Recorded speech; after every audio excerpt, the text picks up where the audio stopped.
cabang iman yang nomor 31 dan cabang iman yang nomor 32. Cabang iman yang ke-31 adalah kafarah. Kafarah artinya menjalankan kafarah yang diwajibkan bagi seseorang. Jika seseorang melakukan salah satu bentuk jinayah atau pidana, tindak kejahatan tertentu yang telah ditetapkan di dalam Al-Quran dan Sunnah ada kafarahnya, maka dia wajib untuk melaksanakan kafarah tersebut. Ini adalah bagian dari keimanan.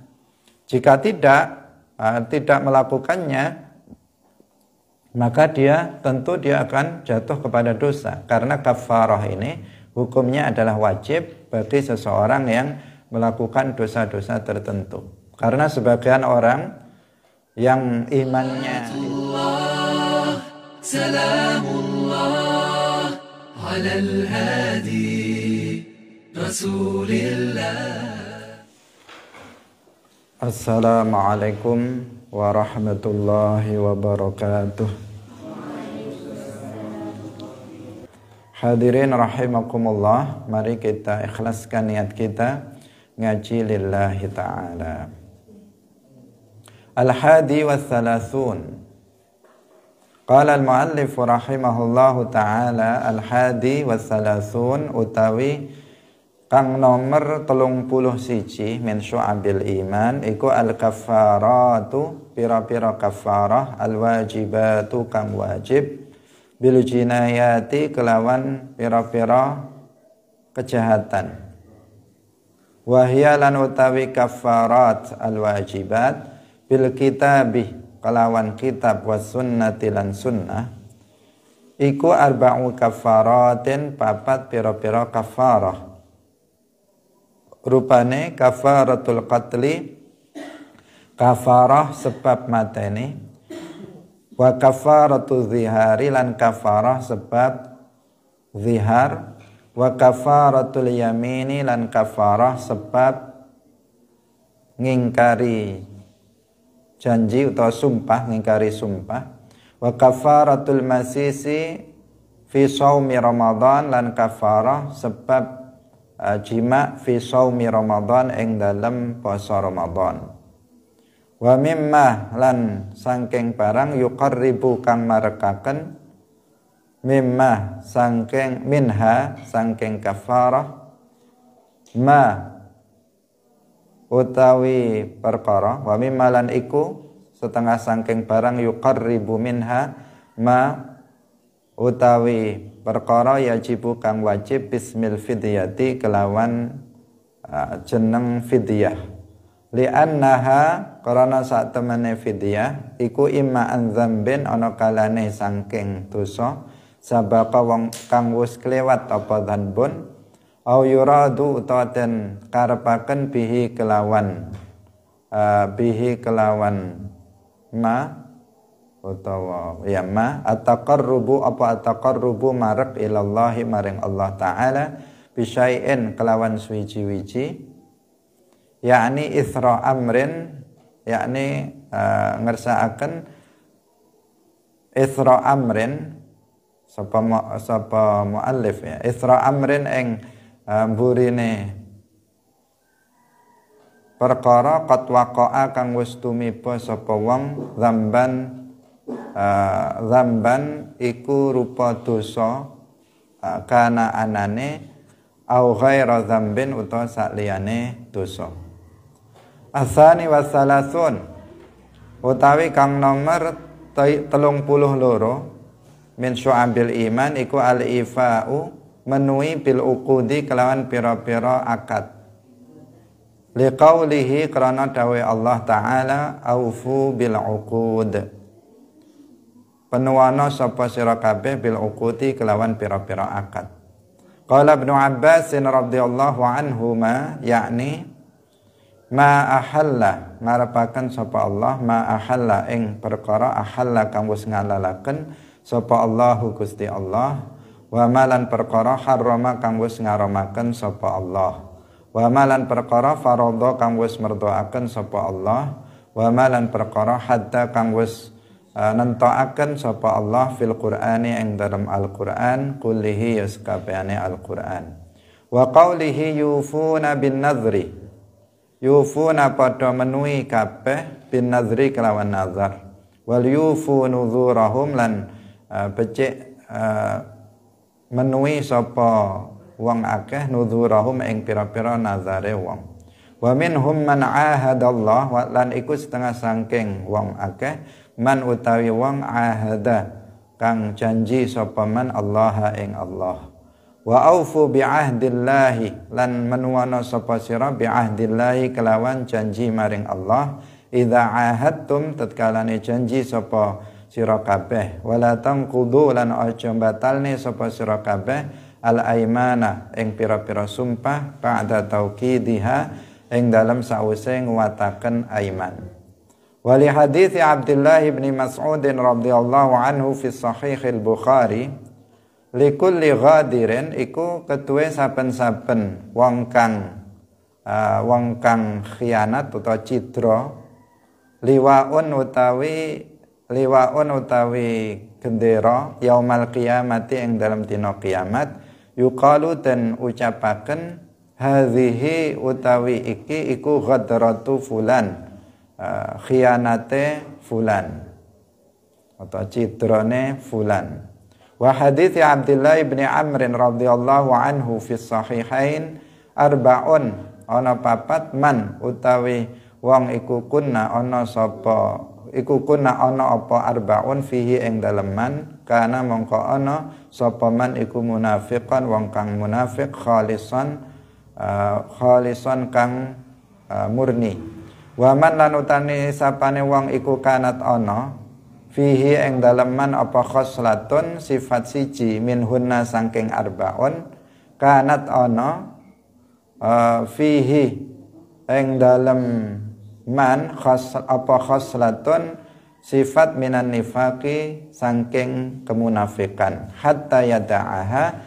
sehingga ninggal sapa man ing khoslah idza haddasa papatiku suci idza haddasa tatkalane ngomong ka sapa wong kadzaba mongko goroh sapa wong wa idza ahada lan tatkalane janji sapa wong ghadara mongko nyidari ngingkari katanya ngingkari sapa wong wa idza wa'ada lan tatkalane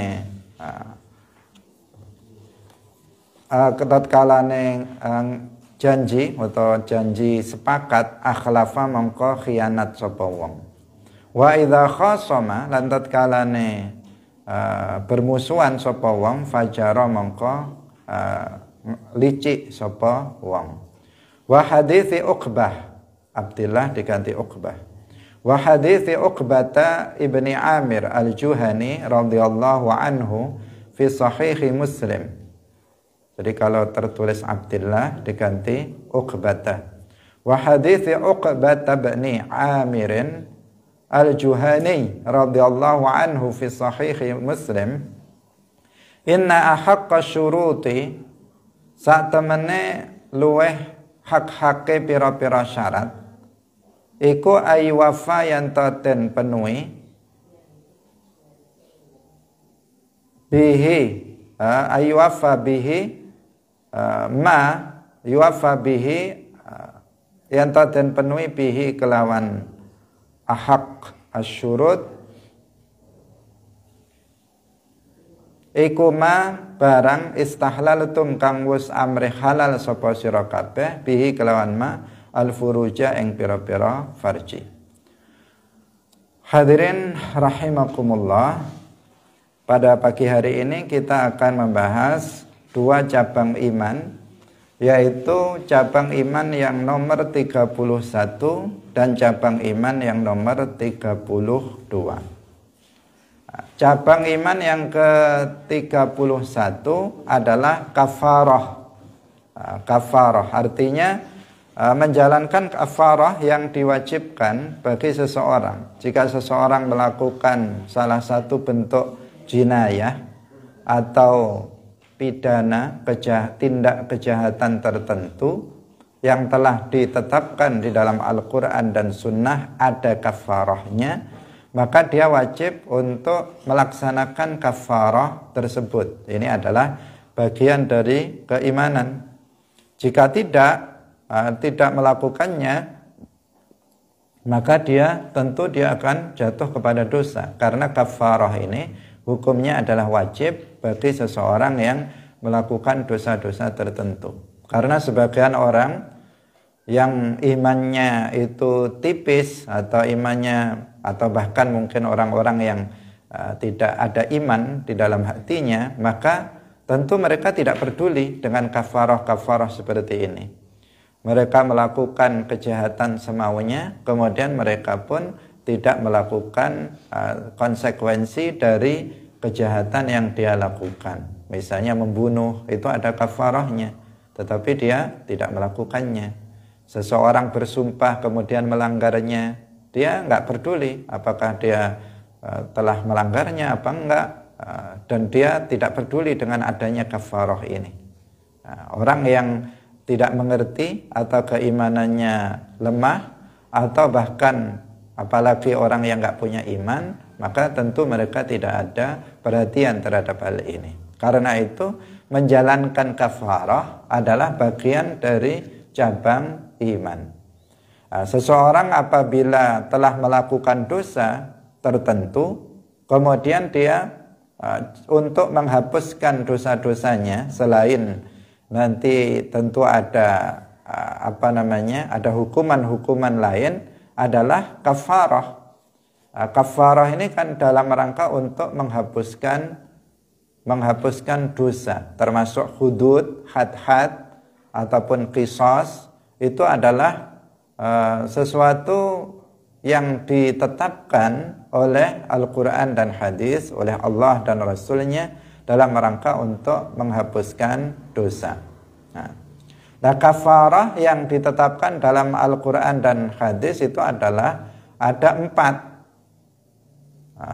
Ada 4. Waspada terhadap, pada masa sekarang ada orang-orang yang mengatasnamakan kafarah untuk menebus dosa, kemudian dengan membayar uang tertentu. Nah, ini harus diwaspadai.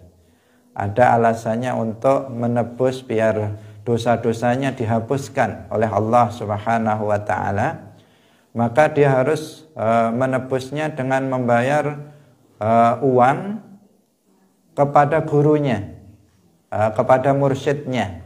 Nah, sekarang ada lagi viral itu sebuah kelompok ajaran yang punya modus cari duit, cari uang. Modusnya adalah penghapusan dosa dengan kafarah membayar sejumlah uang kepada gurunya. Jadi suruh ngitung, kamu itu sepanjang hidupnya sudah melakukan dosa berapa kali dan apa saja, 1, 2, 3, 4, 5. Kalau dosanya ada 100, nah kalikan setiap dosa sekian ratus ribu, maka nanti akan terhapus dosa kamu, dibayarkan kepada gurunya. Ada sekarang pemahaman yang seperti itu adalah modus cari uang. Jadi orang yang malas bekerja, malas untuk untuk berusaha mendapatkan uang, ingin cari uang dengan menipu-nipu muridnya sendiri. Karena kedoknya adalah kedok thariqah, tetapi tidak mu'tabarah, tidak diakui sebagai thariqah yang benar karena tidak bersanad dengan sanad yang bersambung atau melenceng dari akidah ahli sunnah wal jamaah, kemudian mengatasnamakan kafarah, penebusan dosa, muridnya suruh bayar dosanya berapa kali biar terhapus, bayar. Nah, kok enak sekali menebus dosa dengan cara membayar kepada gurunya, padahal gurunya nggak bisa menghapuskan dosa seseorang. Hadirin yang dirahmati oleh Allah Subhanahu wa taala, maka jangan tertipu oleh ajaran-ajaran yang seperti ini. Al-Baihaqi mengatakan bahwa kafarah yang diwajibkan berdasarkan Al-Quran dan Sunnah itu ada 4 kafarah. Yang pertama adalah kafaratul qatli, yaitu kafarah yaitu karena membunuh. Jadi kafarah karena membunuh seorang muslim, baik ini dengan sengaja, karena membunuh itu ada kalanya membunuh dengan sengaja, terencana dengan sengaja, ada membunuh yang tersalah, khata, sama sekali tidak ada kesengajaan untuk membunuh. Ada kalanya membunuh ini serupa, shibhu khata, shibhu amdin, serupa dengan sengaja, serupa tidak sengaja. Kalau ada orang misalnya tiba-tiba datang kepada seorang muslim bawa pedang, kemudian ditebaskan ke lehernya, itu berarti apa? Sengaja dia membunuh. Dia sengaja itu membunuhnya. Kemudian kalau ada seseorang misalnya sedang berjalan, kemudian tiba-tiba dia terpeleset, kemudian jatuhi orang di bawahnya, mati orang di bawahnya. Itu berarti tidak sengaja. Ada kalanya seseorang misalnya dia ada orang di depannya, dia marah sama orang di depannya. Kemudian saking marahnya ada ada pulpen sengaja dilemparkan ke orang itu, kemudian dilempar, mati dia. Biasanya kalau pakai pulpen ini kan nggak mati, ini dilempar ternyata pas mati. Ini semi sengaja, sengaja melemparnya itu sengaja, membunuhnya nggak sengaja, sehingga serupa dengan sengaja. Ini nanti ada konsekuensi yang harus ditanggung oleh pelakunya masing-masing sesuai dengan jenis dari pembunuhannya. Dan ini diterangkan dalam kitab fikih. Tetapi ada kafarah yang harus ditanggung oleh orang seperti ini. Kafarahnya itu apa? Untuk orang yang membunuh. Kafarahnya yaitu itqu raqabatin mu'minah, memerdekakan budak yang mukmin. Syaratnya selalu mukminah, kemudian salimatin minal uyub al mudirrah, yaitu yang selamat dari aib. Artinya bukan budak hamba sahaya yang kafir, tidak bisa, tidak memenuhi syarat, harus budak yang mukmin. Kemudian yang kedua harus selamat dari aib. Dari aib ini yang bisa mempengaruhi kinerjanya, karena budak itu dimiliki untuk apa? Untuk membantu bekerja. Kalau misalnya budaknya misalnya sakit-sakitan, kurus, kering, nggak bisa kerja, ya ini ya, atau maka nggak bisa untuk dimerdekakan sebagai kafarah. Harus yang sehat, yang selamat dari aib. Kemudian apabila tidak bisa, ini untuk keseluruhan pembunuh ya, terhadap pembunuhan yang diharamkan. Karena ada pembunuhan yang tidak diharamkan, yaitu seperti dalam jihad, dalam perang. Maka jika seorang muslim dalam perang membunuh seorang orang yang kafir, itu adalah membunuh dengan hak. Atau misalnya membunuh dalam rangka qisas. Ada seseorang membunuh seorang muslim lainnya, kemudian imam menegakkan qisas kepadanya. Maka yang membunuh membunuh seseorang yang membunuh tanpa hak sebagai qisas, maka itu dia berarti telah membunuh bihaq, bukan bighairi haq. Dia tidak jatuh kepada hal yang diharamkan. Apabila dia tidak menemukan atau tidak bisa memerdekakan budak, maka berpuasa 2 bulan berturut-turut. 2 bulan berturut-turut. Jadi bulannya bulan Hijriyah tentu saja. Tetapi menurut qaul yang rajih di sini hanya 2 itu saja untuk kafarah pembunuhan. Tidak ada yang ketiga sebagaimana dalam kafarah zihar, yaitu memberikan makan 60 orang fakir miskin, setiap orangnya 1 mud. Itu nggak ada menurut pendapat yang unggul. Tetapi ada sebagian ulama yang menambahkannya dengan kafarah yang ketiga. Jika tidak mampu untuk berpuasa 2 bulan berturut-turut, dia kemudian memberikan makan 60 orang fakir miskin, setiap satu orangnya, yaitu 1 mud dari bahan makanan pokok daerah. Hadirin yang dirahmati oleh Allah Subhanahu wa taala. Ini secara singkat, secara rinci itu diterangkan dalam kitab fikih. Kemudian wa kafaratuz zihar. Zihar kita tahu yaitu apabila seorang suami itu menyamakan istrinya dengan salah satu mahramnya. Menyamakan istrinya dengan ibunya, menyamakan istrinya dengan saudara perempuannya, itu namanya zihar. Di masa jahiliyah zihar ini termasuk bagian dari tolak, tetapi pada masa Islam ini bukan bagian dari tolak, tetapi ini adalah dosa besar. Jika seorang suami mengatakan anti alayya kadzohri ummi, dia mengatakan anti alayya kadzohri ummi, kamu bagiku kamu ini seperti punggung ibuku misalnya, ini namanya dia telah berbuat zihar. Tetapi tidak mesti hanya punggung, bisa tangan, bisa kaki, bisa seluruh anggota badannya. Juga tidak mesti hanya ibu, tetapi bisa mahram yang lainnya, bisa saudara perempuan atau bisa nenek misalnya dari mahram laki-laki tersebut. Karena makna daripada zihar itu adalah dia seakan-akan mengatakan ana la ujami'uki, saya akan tidak menjimak kamu. Orang yang melakukan zihar, seorang suami yang melakukan zihar terhadap istrinya, maka dia kena kafarah. Kena kafarah, dia tidak boleh menggauli istrinya itu lagi sebelum dia membayar kafarahnya. Kalau dia belum membayar kafarah, maka sampai kapanpun dia belum bisa menggauli istrinya, meskipun istrinya itu statusnya tidak tertolak, artinya dia masih sebagai istri dia. Nah, kafarahnya itu dikenal dengan istilah kafaratuz zihar. Apa kafaratuz zihar? Yaitu itqu raqabatin mu'minah. Ini semuanya disebutkan di dalam Al-Quran ya. Yaitu yang pertama itqu raqabatin mu'minah salimatin minal uyub al-mudirrah, seperti yang tadi. Yaitu memerdekakan budak yang mukmin yang selamat dari aib, yang tidak mempengaruhi pada kinerja dari si budak tersebut.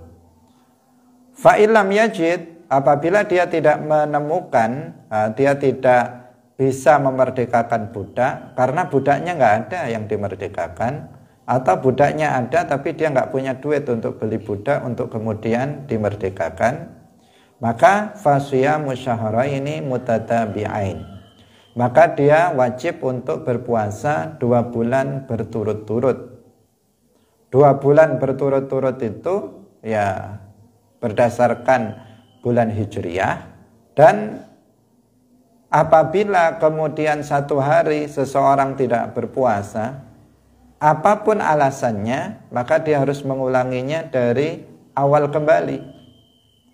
Misalnya seseorang dia telah berpuasa selama 50 hari, kemudian dia sakit sehingga dia tidak puasa pada hari itu, maka dia harus mengulang lagi dari hari pertama. Ini yang dimaksud dengan mutatabi'ain.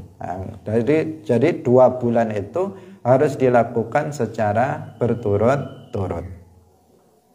Apabila tidak mampu, fa'illam yastati' fa'it'amu sittina miskinan. Apabila dia tidak mampu untuk membayarnya atau untuk berpuasa 2 bulan berturut-turut, maka dia wajib untuk memberikan makan kepada 60 orang miskin. Setiap orang miskinnya itu 1 mud. 1 mud atau 1 mud makanan pokok daerah. 1 mud. 1 mud itu adalah kalau 1 mud itu 1 genggaman telapak tangan yang sedang, itu namanya 1 mud. Ketika dikilogramkan atau dipindah ke gram, maka berbeda-beda, menjadi berbeda-beda karena tergantung tergantung kepada kualitas dan juga jenis dari sesuatu bahan makanan pokok yang ditimbang. Karena itu ukuran dalam Islam itu pada dasarnya itu bukan gram, bukan liter, bukan kilogram, tetapi yang digunakan adalah mud, kemudian sok, itu yang digunakan hitungannya. Kalau itu kan nggak ada perbedaan. Kalau satu mud misalnya segini, satu mud beras, satu mud jagung segini, ya sudah sama seperti ini. Nah, tetapi ketika ini dipindah, maka dipindah ke gram pasti berbeda. Ketika yang ditaruh di telapak tangan ini adalah beras kualitas yang bagus, maka segini itu bisa berat lebih. Jika kualitasnya jelek itu bisa nggak sampai setengah kilo, bisa cuman 3 on, bisa cuman 4 on. Jika sedang mungkin 5 on, setengah kilo bisa. Jika berasnya itu beras yang berat itu bisa sampai 6 on. Maka jangan heran apabila kemudian ketika ada ketentuan zakat fitrah, ini gimana sih? Ini ada yang cuma 2 kilo zakat fitrah, ada yang 2 kilo setengah, ada yang 2 kilo 7 on, ada yang sampai 3 kilo. Ini sebenarnya bagaimana? Yang benar itu yang mana? Sebagian itu bingung, dulu 2 kilo setengah, sekarang kok 2 kilo 7 on, dan seterusnya. Itu karena ya memang ukuran aslinya itu bukan pakai on, bukan pakai gram, bukan pakai kilogram, tetapi menggunakan mud dan menggunakan sok. Jadi bukan pakai timbangan tetapi pakai takaran. Jadi bukan menggunakan timbangan tetapi memakai takaran. Jadi kalau pas ya pakai takaran, bukan pakai timbangan. Hadirin yang dirahmati oleh Allah, maka kalau kita mengeluarkan misalnya zakat fitrah melebihi, misalnya kita ngambil, saya ngambil yang paling tinggi saja, 2 kilo 7 on atau 3 kilo sekalian, maka jangan lupa berniat lebihannya adalah untuk sedekah. Lebihannya untuk sedekah, karena kalau 2 kilo 7 on itu sudah dimaksimalkan, artinya sudah disempurnakan. Sempurna dalam pengertian dilebihkan, maksudnya dilebihkan, sehingga kalau kita kemudian mengeluarkan sejumlah itu, jangan lupa bahwa lebihannya adalah sedekah. Karena jika enggak berniat lebihannya sedekah, maka apa yang kita keluarkan itu akan sia-sia, tidak ada pahalanya. Itu untuk mud ya, kita tadi berbicara tentang mud. Jadi kalau 60 orang miskin, masing-masing itu 1 mud, berarti kali 60. Berarti 60 mud untuk 60 orang fakir miskin. Ini namanya kafaratuz zihar. Apabila nggak mampu juga, maka tetap menjadi tanggungannya sampai salah satu dari 3 itu bisa dia laksanakan. Kemudian yang ketiga adalah kafaratul yamin. Kafaratul yamin yaitu kafarah sumpah. Seseorang bersumpah kepada Allah dengan nazar misalnya, kemudian dia melanggar sumpahnya. Dia sudah mengatakan wallahi, saya akan jika saya sembuh dari penyakit saya, maka saya akan berpuasa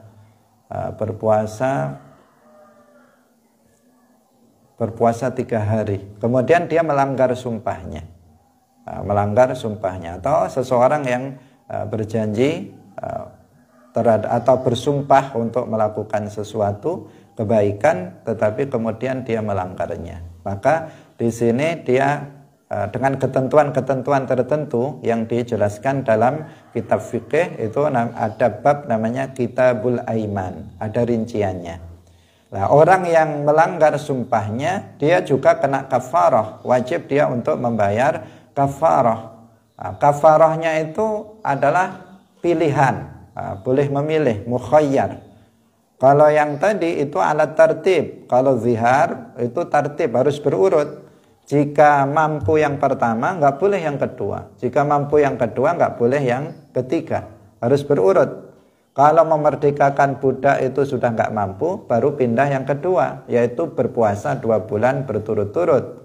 Jika yang kedua ini berpuasa 2 bulan berturut-turut tidak mampu, baru pindah yang ketiga. Itu untuk kafarah zihar.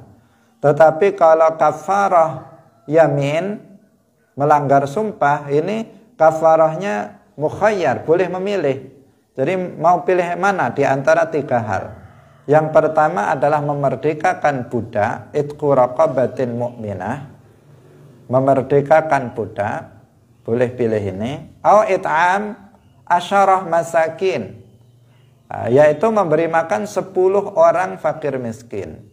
10 orang, bukan 60, tetapi 10 orang fakir miskin. Setiap 1 orang miskin itu 1 mud. Atau memberi pakaian mereka, berapa? 10 orang, memberikan pakaian 10 orang fakir miskin. Dikasih baju, baju dengan berbagai jenis baju, boleh baru atau tidak baru, dikasihkan 10 orang. Itu yang kedua, bisa berupa dikasih makan atau bisa diberi pakaian, masing-masing 1 pakaian. Kalau itu berupa pakaian, kalau berupa makanan, maka masing-masing itu 1 mud dari makanan. Kemudian yang ketiga adalah puasa 3 hari. Berpuasa 3 hari. Di sini boleh memilih ya. Yang memilih itu yang di sini. Jadi dia memerdekakan budak, atau dia memberikan makan 10 orang fakir miskin, atau kemudian dia memberikan pakaian 10 orang fakir miskin, masing-masing 1 pakaian. Baru jika tidak mampu, maka dia berpuasa 3 hari. Ini untuk kafarah, menghapuskan dosa karena apa? Karena telah mengingkari sumpahnya atau melanggar sumpahnya. Kemudian yang keempat adalah kafaratul masis fi shaumi Ramadan, yaitu orang yang membatalkan puasanya dengan melakukan hubungan suami istri. Ini juga tergolong sebagai dosa besar pelakunya, dan dia kena kafarah. Kena kafarah, yaitu kafarahnya itu sama dengan kafaratul zihar. Jadi kafarah membatalkan puasa dengan hubungan suami istri, itu kafarahnya sama dengan kafarah zihar. Berarti apa? Secara berurut, pertama memerdekakan budak yang mukmin, yang sehat. Kemudian yang berikutnya berpuasa 2 bulan berturut-turut. Kemudian yang ketiga, jika nggak mampu, maka memberikan makan 60 orang fakir miskin. Ini untuk kafarah jenis yang keempat. Jadi ada 4 kafarah dalam Islam yang diwajibkan. Kafarah yang diwajibkan, yaitu kafarah qatl, kafarah karena membunuh. Kemudian kafaratul zihar, kafarah karena melakukan zihar terhadap istrinya. Kemudian yang ketiga kafaratul yamin, kafarah untuk menghapuskan dosa karena telah melanggar sumpah. Kemudian yang keempat adalah kafarah karena membatalkan puasanya dengan melakukan hubungan suami istri. Nah, inilah jenis-jenis kafarah yang diwajibkan di dalam Islam yang didasarkan kepada Al-Quran dan Sunnah. Hadirin rahimakumullah, juga ada fidyah-fidyah. Selain kafarah, itu ada fidyah yang juga wajib dibayarkan atas dosa-dosa tertentu atau tidak dosa. Ada kalanya karena dosa, ada kalanya tidak karena dosa. Yang karena dosa misalnya ada seseorang tahun kemarin punya hutang puasa. Punya hutang puasa 7 hari. Kemudian sampai masuk puasa berikutnya tanpa uzur, dia sehat. Dia kalau mau mengqadha sebenarnya bisa. Tetapi dia tidak mengqadhanya sampai masuk Ramadan berikutnya. Maka di sini dia kena dosa dan dia harus membayar fidyah selain qadha. Selain qadha nanti tetap wajib diqadha 7 hari itu habis lebaran. Kemudian 7 hari itu ditambahi dengan fidyah. Karena tanpa uzur dia tidak mengqadha puasa yang telah ditinggalkan pada tahun lalu. Itu berarti dia membayar fidyahnya karena sebelumnya melakukan dosa. Ada yang kafarah itu dia wajib membayar bukan kafarah, fidyah itu dia tidak karena dosa. Seperti seseorang yang misalnya dia tidak puasa karena sakit yang tidak ada harapan sembuh. Jadi dokter sudah mengatakan, dokter yang fiqh, yang terpercaya mengatakan ini udah nggak sembuh ini, tinggal nunggu waktu saja. Hitungan jam, hitungan hari, kita tunggu saja matinya. Nah, ini namanya atau penyakit-penyakit tertentu yang pada umumnya memang nggak ada harapan sembuh. Tambah lama ya tambah sakit, tambah parah. Nah, maka ini kan nggak dosa, dia meninggalkan puasa itu nggak dosa dan dia hanya wajib fidyah saja, mengganti puasanya dengan fidyah. Atau seorang yang tua renta sudah sangat tua. Karena sangat tua ini tambah lama bukan tambah muda, tetapi tambah muda. Bukan nanti kalau habis lebaran saya akan jadi muda terus bisa mengqadha puasa, enggak mungkin dia bisa mengqadha puasa. Maka langsung hari itu dia enggak puasa, dia dibayarkan fidyahnya. Enggak puasa, bayarkan fidyahnya. Enggak puasa, bayarkan fidyahnya. Ini juga fidyah yang wajib dibayar juga. Tetapi fidyahnya ini adalah fidyah bukan karena melakukan dosa. Nah, demikian juga seorang perempuan yang hamil atau menyusui, yang dia nggak kuat puasa. Jadi ada kaidnya di sini, dia nggak kuat puasa. Kalau kuat puasa harus tetap puasa. Jangan ngikuti saran bidan misalnya. Ibu hamil nggak usah puasa ya, langsung dibilang nggak usah puasa. Padahal dia kuat untuk berpuasa. Selama dia kuat berpuasa, maka dia harus wajib untuk berpuasa. Tapi kalau dia kemudian nggak kuat untuk berpuasa, boleh, nggak dosa, boleh dia untuk tidak berpuasa. Kalau dia mengkhawatirkan dirinya sendiri, maka cuman wajib qadha. Tapi kalau dia mengkhawatirkan anaknya yang ada dalam kandungannya atau anaknya yang sedang dia susui, khawatir pada anaknya bukan dirinya sendiri, dia nggak berdosa, tetapi dia selain qadha wajib membayar fidyah. Hadirin rahimakumullah, ini yang juga termasuk hal-hal yang juga wajib, merupakan bagian dari keimanan. Selain dari kafarah juga membayar fidyah. Karena kalau orang itu nggak ada keimanan dalam hatinya atau imannya tipis, nggak peduli, pokoknya kalau mau nggak puasa ya nggak puasa gitu saja.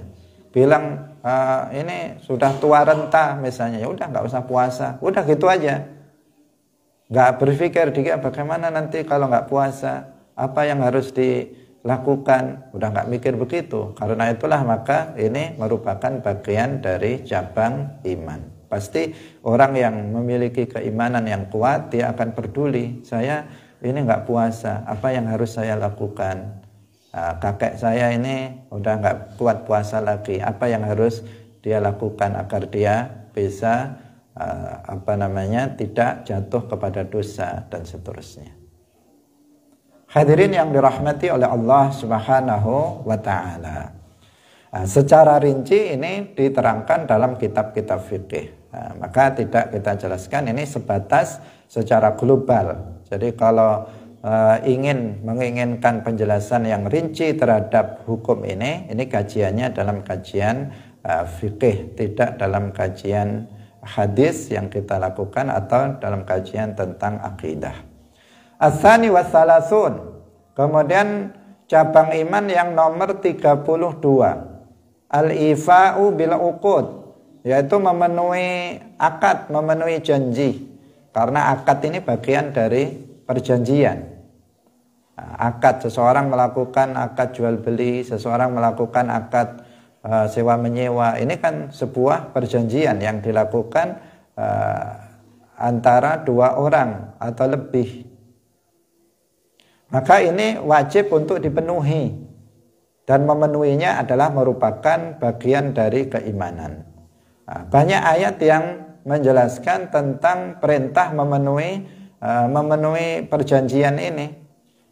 Di antaranya adalah firman Allah, aufu bil uqud, yufuna bin nadhri. Nazar ini juga bagian dari janji seseorang kepada Allah untuk melakukan ketaatan.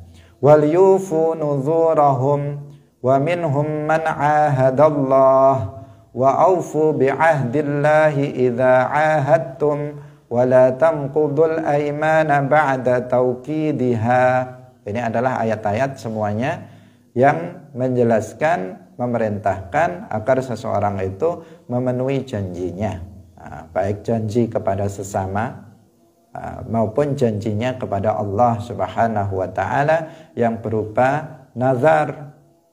Seseorang berjanji kepada orang lain dalam sebuah transaksi tertentu yang dihalalkan oleh Allah Subhanahu wa taala, atau seseorang berjanji kepada Allah untuk melakukan sebuah ketaatan, maka wajib dia untuk memenuhi janjinya itu.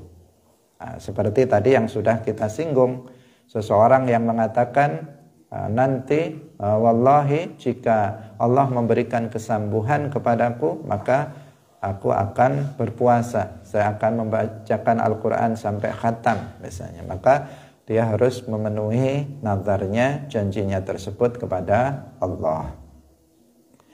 Hadirin rahimakumullah.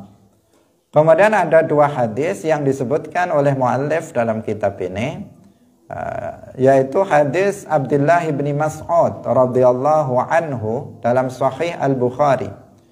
Dikatakan bahwa Rasulullah bersabda, likulli ghadirin liwa'un yaumal qiyamah yuqalu hadhihi ghadratu fulan. Nah, ini sangat berbahaya ya. Jadi nanti pada hari kiamat, hadis ini maknanya, nanti pada hari kiamat seseorang yang ketika di dunia itu suka menulayai janjinya, berkhianat terhadap perjanjian yang telah dilakukan, maka pada hari kiamat akan diberi tanda. Pada hari kiamat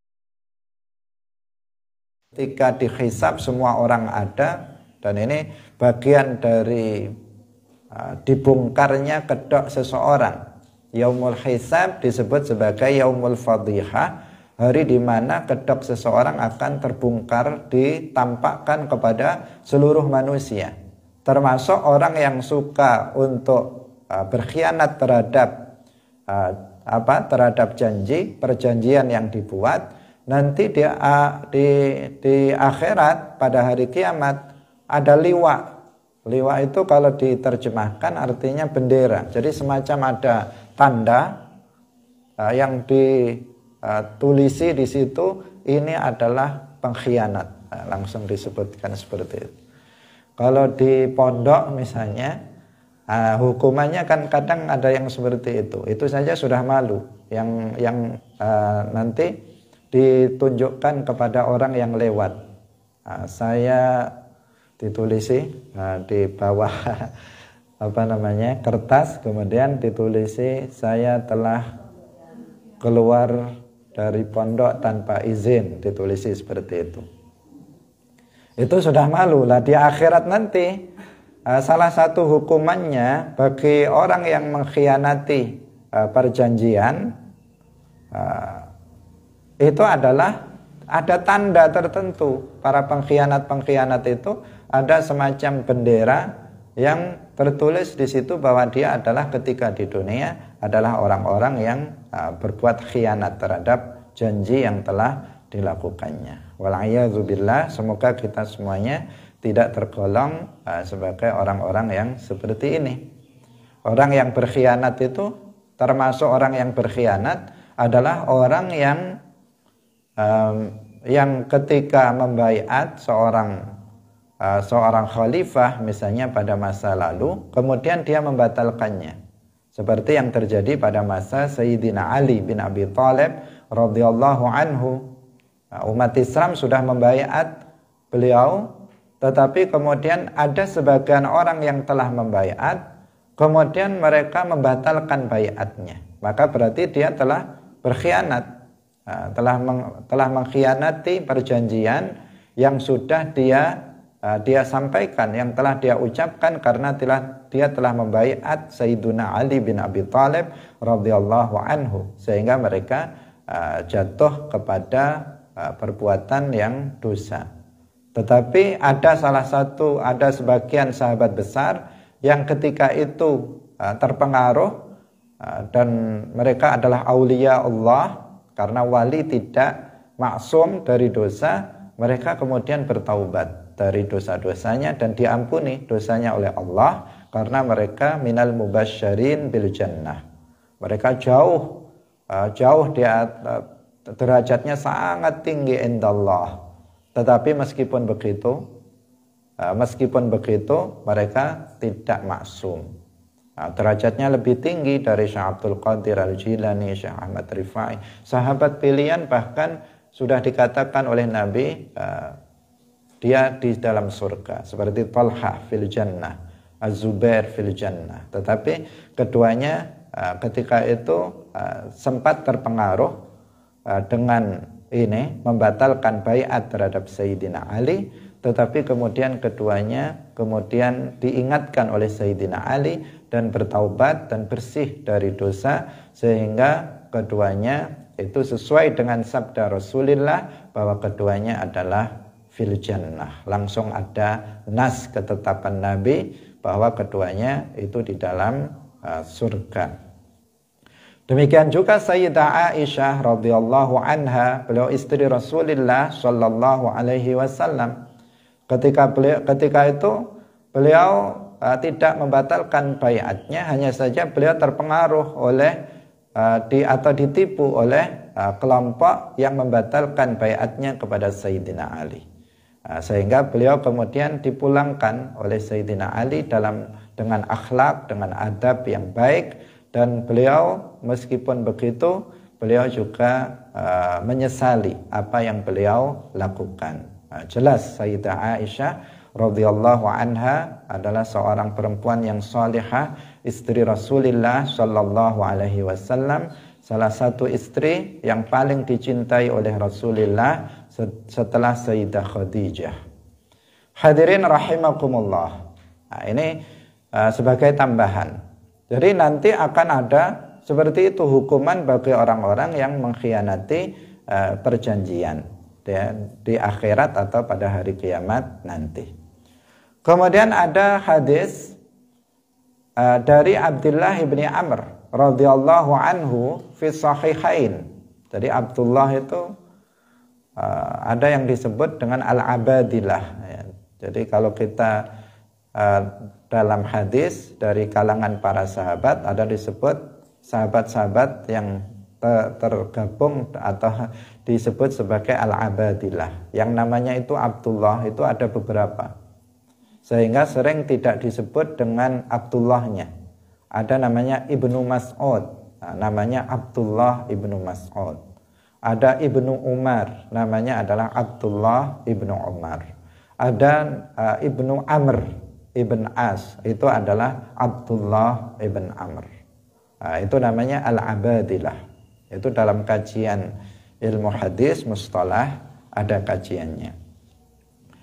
Yang ini diriwayatkan oleh Abdullah Ibn Amr Ibn As, yaitu Rasulullah sallallahu alaihi wasallam bersabda, arba'un man kunna fihi kana munafiqan khalisan, wa man kanat fihi khaslatun minhunna kanat fihi khaslatun minan nifaqi hatta yada'aha, idza haddasa kadzaba, wa idza ahada ghadara, wa idza wa'ada akhlafa, wa idza khasama fajara. Perlu dipahami bahwa tanda-tanda ini biasa orang menyebutnya sebagai tanda-tanda orang munafik. Nah, karena dalam hadis yang lain itu bunyinya ayatul munafiqi thalas. Nah, kalau di sini ada 4. Tanda orang yang munafik itu ada 4 kalau dalam hadis ini. Ini yang dimaksud nifak adalah nifak amali. Jadi nifak, kemunafikan itu ada 2 macam. Ada kemunafikan atau nifak amali, ada nifak i'tiqadi atau nifak fil iman. Nah, ini harus dibedakan, jangan sampai keliru. Nah, karena kalau sebagian orang yang nggak paham, kemudian kamu suka bohong ya, kamu itu munafik, munafik tempatnya di dasar neraka jahanam, nah, langsung mengatakan begitu. Ini bahaya. Nah, tidak begitu. Nah, munafik yang fiddarkil asfali minan nar itu adalah munafik i'tiqadi. Nah, munafik fil iman. Apa munafik fil iman? Alladzi yudhhirul Islam wa yubtinul kufra fil qalbi, yaitu seseorang yang secara zahir dia menampakkan Islam, dia mengucapkan 2 kalimat syahadat secara lisan, tetapi hatinya tidak meyakini 2 kalimat syahadat, dia menyembunyikan kekufuran dalam hatinya. Yudhhirul Islam, menampakkan Islam di luar, tetapi yubtinu al kufra fil qalb, dia menyembunyikan kekufuran dalam hatinya. Ini yang munafik yang hukumnya adalah kafirun indallah. Menurut Allah kafir, tapi di hadapan kita, nah yang kelihatan muslim ya muslim, kelihatannya muslim, dia mengucapkan 2 kalimat syahadat, dia kadang juga sholat, nah, maka kita mengatakan dia muslim. Tetapi indallah, menurut Allah, Allah tahu apa yang ada dalam hatinya, nah, maka orang munafik ini adalah kafir indallah. Nanti disebutkan di dalam Al-Quran, innal munafiqina fid darkil asfali minan nar. Sesungguhnya orang-orang munafik itu letaknya di dasar neraka. Paling dasar itu hanya dihuni oleh orang-orang kafir, dan orang munafik ada di sana. Nah, itu. Nah, sedangkan yang disebutkan dalam hadis ini adalah munafik amali, fil amal. Bukan munafik yang dimaksud yang letaknya nanti di dasar neraka jahanam. Kalau munafik fil amal itu tidak menjadikan pelakunya itu keluar dari Islam. Kalau ada orang setiap ngomong bohong, itu munafik fil amal. Dia jatuh kepada dosa tetapi tidak kafir. Kalau ada orang kalau janji suka mengingkari janjinya. Kalau melakukan kesepakatan dia berkhianat. Kalau dia bermusuhan fajaro. Fajaro itu artinya dia yaftari, berbohong untuk menjatuhkan musuhnya. Misalnya di pengadilan bermusuhan dengan seseorang, dia mencari-cari sesuatu yang sebenarnya tidak dia lakukan, dia berbohong untuk membenarkan apa tuduhan yang dia tuduhkan kepada orang lain. Nah, itu namanya fajaro. Nah, ini orang yang ada sifat ini pada seseorang, maka dia ada sifat kemunafikan pada dirinya. Tetapi munafik yang nifak yang dimaksud adalah nifak amali, bukan nifak i'tiqadi atau fil iman. Kemudian hadis terakhir sekalian kita baca, inna ahaqqa syuruti ayyuwaffa bihi mastahlaltum bihil furuj. Ini adalah tentang bahwa sebuah pernikahan itu adalah juga bagian dari sebuah perjanjian. Nah, ada akad di situ yang harus dipenuhi. Salah satunya adalah mahar. Mahar adalah amanah ketika seseorang memberikan, ketika seseorang itu telah melakukan akad pernikahan, maka dia wajib untuk membayar maharnya. Jika maharnya itu kontan, maka kapanpun si istri minta harus diberikan. Kalau maharnya itu ditunda, dihutang misalnya setahun 2 tahun, maka pada waktu yang sudah ditentukan, kalau si istri minta maka wajib untuk diberikan dan tidak boleh diingkari. Ini ada hukumnya secara khusus dalam kitab fikih juga. Hadirin rahimakumullah. Demikian, waktu sudah habis, semoga bermanfaat. Barakallahu fikum, wallahul muwaffiq ila aqwamit thariq. Wassalamualaikum warahmatullahi wabarakatuh.